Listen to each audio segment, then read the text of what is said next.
Raised by Demons, a true and accurate autobiography. Well, sorta. Part 2. Once again, Henry's father was transferred by his oil company.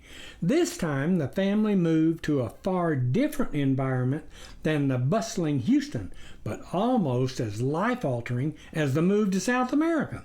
Flat landscaped, the air so dry it sizzled on the skin, or just about, and hot enough to turn a dashboard into a cook's grill.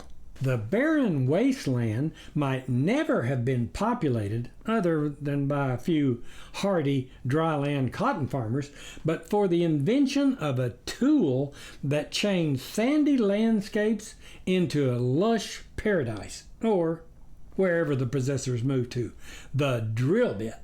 At the end of a pipe, actually several screwed together, the long stem, often a mile or more, could probe down into the earth's very most secret recesses and reach a pond, even a lake, sometimes an ocean of oil. Because of the extreme pressure at such depths, the black gold would explode upward to the surface.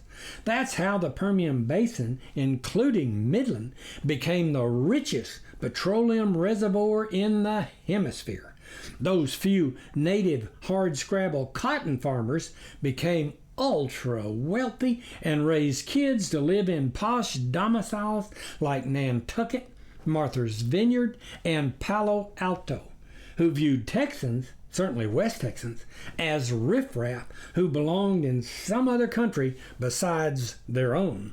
No doubt, because of the overnight fortunes being made, as often as not by unscrupulous employees stealing oil prospects from the company they worked for, Henry's father decided on a high-risk gamble of his own. He quit his job as senior geologist for Standard Oil, with 60 geologists under him, to begin a venture of his own.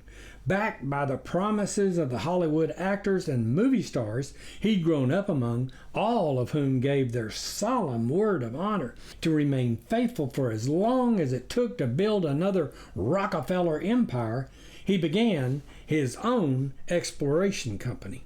Henry, meantime, started to complain about severe pains in his right knee that came and went. The family doctor's diagnosis was always the same: normal, everyday growing pains. Then one day, Henry let out a yow and clutched his knee, at the same time flipping backward over a sofa chair. After that, suspicions arose there might be a more serious condition.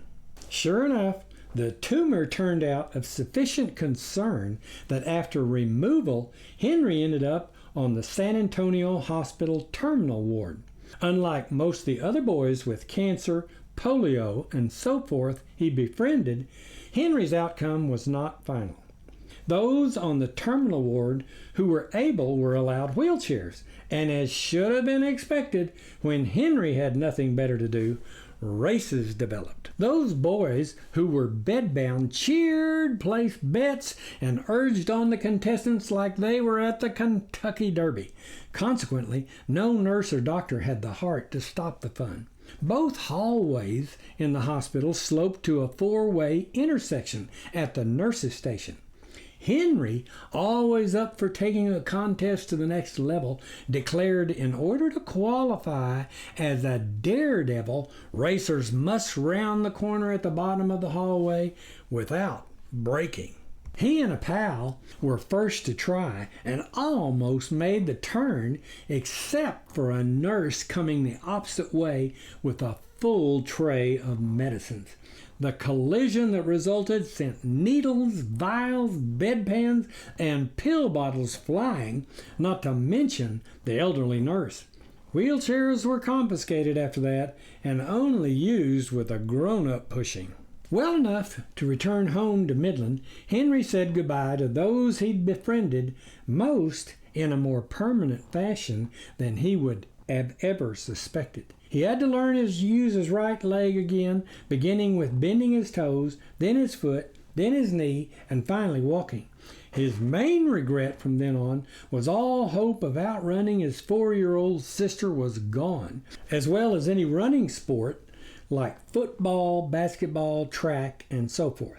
He would play them all, or try to, but foot speed was essential in all, except for one he didn't know about or even think about in his present state of mind. But more on that later on. As with any home afflicted by alcoholism, relationships among members of the family suffer. Henry and his older sister, for example, fought like boxing pros after $1 million purse. They were at each other unceasingly on such incidentals as who got the wall heater first to dress for school, whose turn it was to wash and dry the dishes, who had to walk the dog, and on and on. The most innocent incident can have the most devastating consequence. In Henry's case, a neighbor boy came by to teach him to box. Half again his age and twice his weight, the high school football player had always been friendly enough so that 10-year-old Henry assumed his opponent would go easy on him. Wrong. The bigger boy pounded him like a heavyweight against a featherweight. After a flurry of uppercuts, right crosses, body punches, and a left jab to the nose, Henry bawled loud as he could in between punches and fled for the house. The damage to his self-respect was bad enough, except he encountered his mother, who crouched with fist balls demanding he get back out there and fight like a man.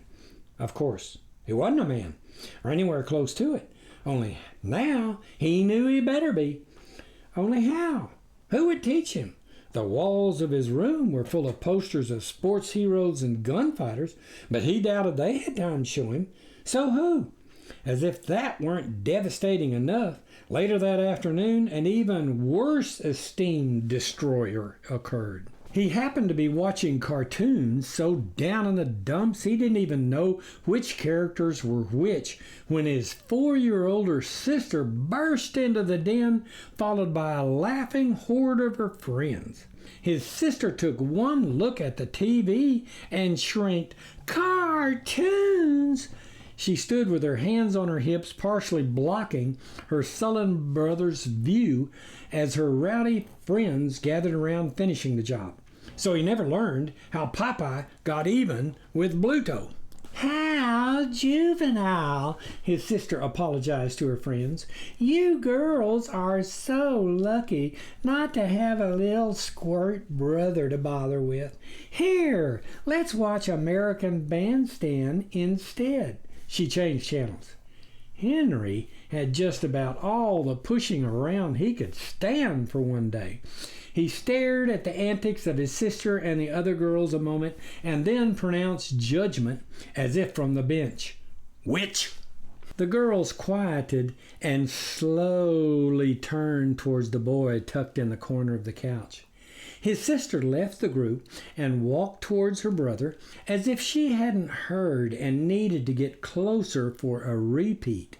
Instead, a resounding slap left her brother's cheek stinging and his ear ringing. As if the funniest thing ever, the girls all together broke into gales of laughter, as did his sister. Henry left the room through the kitchen, circumventing the girls, and headed for the hall closet, where his father kept his golf clubs. Selecting a club he could handle, a putter, he went to his sister's bedroom and waited next to and just inside the door. It's always a shock to read in a newspaper, or wherever, of a 10-year-old capable of murdering a family member. One of the most gruesome and ghastly of crimes. Most people could not comprehend what could possibly provoke such an innocent aged perpetrator to commit so grisly an act, except in a case of extreme insanity or brain damage of some sort.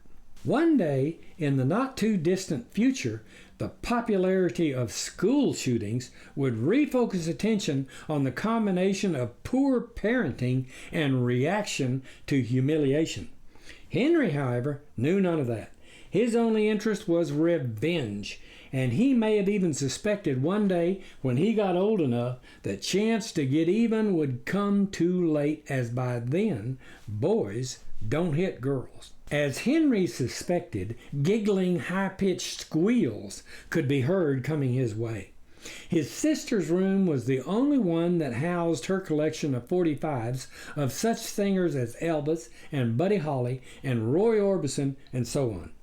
Taking up his position beside the entrance door, he assumed a batter stance, normally a right-hander, but the wall on the other side of the door forced him to be a lefty this time. Perhaps that's why he swung too wide and missed his sister so badly, punching a hole in the opposite sheetrock. Screams arose as if the bevy of girls encountered a mass murder. After he got the club head out of the wall, Henry gave chase through the house. As the girls were already headed out the back door of the den, Henry lofted the putter that hit above the door the girls were exiting, bounced off the wall, and landed on the TV, breaking the tube, ending American Bandstand. At that exact moment, his parents walked in the den door on the other side of the room. As he was being dragged off for the inevitable whipping with a belt, screams could be heard of, "I'll get even! One day it'll be my turn!" To be continued. For a continuation of Raised by Demons, plus books, plus free short stories, plus videos, go to thereisageneration.com. All one word, thereisageneration.com.